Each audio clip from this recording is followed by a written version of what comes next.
Madame la ministre déléguée, ministre des Finances, du Budget et de l'Économie, du Plan représentant le ministre d'État, Mesdames et Messieurs les présidents des grandes institutions, Mesdames et Messieurs, chers collègues membres du gouvernement, Leur Excellence, Mesdames et Messieurs les ambassadeurs, chefs de mission diplomatique accrédités au Tchad, Mesdames et Messieurs les conseillers nationaux, Monsieur le représentant résident de la Banque mondiale au Tchad, Monsieur le représentant du UNFPA, Mesdames, Monsieur le coordonnateur du projet Suède, Madame la déléguée générale du gouvernement près de la commune de N'Djamena, Monsieur le maire de la ville de N'Djamena, distingués leaders religieux et traditionnels, Mesdames et Messieurs les représentants de la société civile, Mesdames et Messieurs les membres de la mission de la Banque mondiale, honorables invités en vos rangs, grades et qualités, tout protocole observé, Mesdames et Messieurs, chers bénéficiaires du projet Suède, est-ce que les bénéficiaires sont là? Vous êtes contents du projet ou pas? Alors, si vous êtes contents, sachez que moi, c'est avec un réel plaisir que je prends la parole à l'occasion de la cérémonie du lancement du projet pour l'autonomisation des femmes et le dividende démographique en Afrique subsaharienne plus, appelé Suède plus, un projet qui a tant donné à la femme et à la jeune fille tchadienne dans ses phases précédentes. À l'entame de mes propos, permettez-moi tout d'abord d'avoir une pensée pieuse pour la mémoire de nos vaillantes forces de défense et de sécurité tombées sur le champ d'honneur à Barkaram suite à l'attaque barbare des éléments de la nébuleuse secte Boko Haram et d'apporter tout mon soutien indéfectible au président de la République, chef de l'État, chef suprême des armées, M. Mahamat Idriss Déby Itno, en première ligne sur le front de combat dans les îles du lac Tchad, où il se trouve depuis plus de 10 jours. Face à cette guerre asymétrique qui continue d'endeuiller les familles tchadiennes et de rendre veuves plusieurs femmes, j'exhorte la communauté nationale et aussi internationale à rester mobilisée derrière nos forces de défense et de sécurité. Mesdames et Messieurs, distingués invités, le projet Suède, depuis sa première phase lancée, en 2015, a changé la vie de beaucoup de femmes et de filles à travers différentes actions que nous tenons ici à saluer. Élaboré pour améliorer les conditions de vie de la femme et de la jeune fille, ce projet œuvre pour le changement comportemental et sociétal en favorisant l'éducation des filles, l'utilisation des services de santé, la promotion de la planification familiale, j'allais dire,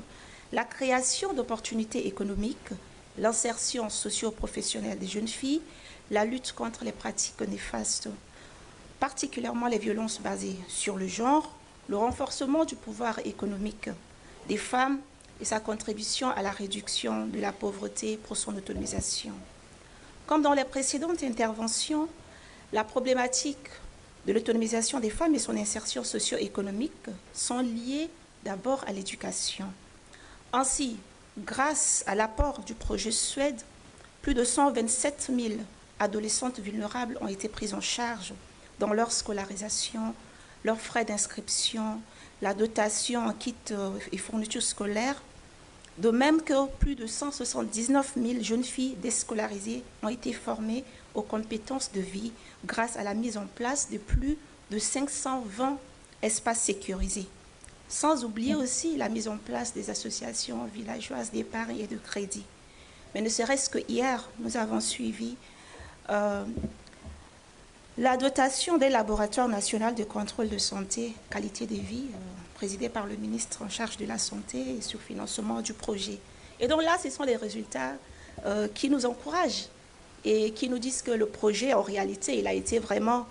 très porteur au Tchad. Et donc, c'est avec beaucoup de plaisir que mon département, qui est porteur de 2 projets dans cette nouvelle phase, s'est réjoui du fait que la couverture géographique du projet touche maintenant 17 provinces. De 4 à 12, aujourd'hui, c'est 17 provinces. Et c'est aussi grâce au leadership, à la détermination, à la motivation de son coordonnateur, qui est un vrai he for she, entouré par des hommes et des femmes dans son équipe qui font de la question de la femme une priorité. Et si exactement il y avait un prix à donner, je pense que c'est l'occasion pour nous, au nom du gouvernement, M. Aouaré, de vous dire merci pour votre engagement. Distingués invités, mesdames et messieurs, la cérémonie solennelle du lancement du projet Suède Plus aujourd'hui vient à point nommé, puisque le Tchad, comme le reste des pays du Sahel, subit de plein fouet le changement climatique dû aux fortes pluies diluviennes et à la montée des eaux fluviales qui n'ont pas permis au groupement de femmes de réaliser des activités agricoles gage d'une autosuffisance alimentaire. Ce projet, de plus, permettra de développer des solutions alternatives pour renforcer la résilience des femmes et des filles, et particulièrement celles vivant en milieu rural. Et cela contribue fortement à la mise en œuvre du projet de société du président de la République, notamment au chantier 5. C'est le lieu ici de remercier la Banque mondiale et tous les autres partenaires techniques et financiers du Tchad, mais aussi de nous réjouir de la très bonne collaboration qui existe entre le ministère de la Femme et de la Petite Enfance et l'unité de gestion du projet. Je n'oublie pas le ministère de tutelle du projet, représenté ici par ma sœur, Madame la ministre déléguée, Cher Haram.